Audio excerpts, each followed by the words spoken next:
In movies and money today, $2 billion and counting as Avengers Endgame still reigns at the box office. Joining us now is our film critic, Erik Childress. Hello to you, Erik. Hi, Angie. Erik, those Avengers are showing no signs of slowing down. Well, that's exactly right, Angie. It was kind of amazing that this weekend, while some of us were watching a more narrow, very specific record over here, Endgame was setting up an even bigger one over here. Endgame was already starting to fall off the pace of The Force Awakens during the weekdays and came up just shy of the all-time second weekend set by that film. But then it just went ahead and became the second highest grossing film of all time, besting the mark set by Titanic back in 1997, and it did it all in just 12 days of release around the world. At this pace, it is not an if, but a when Avengers Endgame is going to beat the all-time box office record of $2.78 billion set by James Cameron's Avatar 1 decade ago. And we have to talk about Disney. Disney has a lineup of new films coming with two gigantic franchises. Yes, anyone who is fearing the Disney monopoly is going to feel a little discouraged, but those that enjoy giant cinematic events, it is practically Christmas. That is because starting in December of 2021, Disney has just announced they are going to be alternating brand new Avatar and Star Wars films. Avatar becoming a part of the Disney family after their acquisition of Fox, which recently became finalized. You think your world is safe. It is an illusion.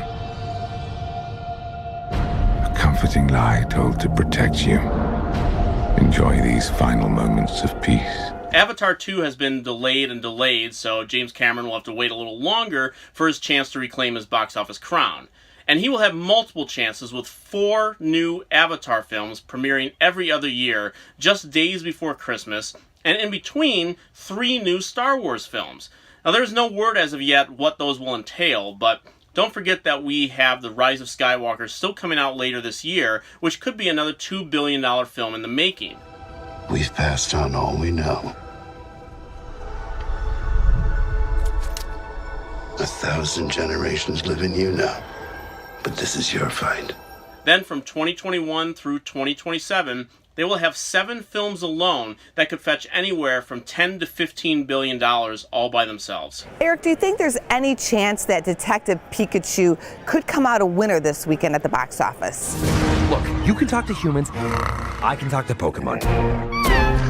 And if you want to find your pops, we're gonna need each other. No, I don't need a Pokemon. What about a world-class detective?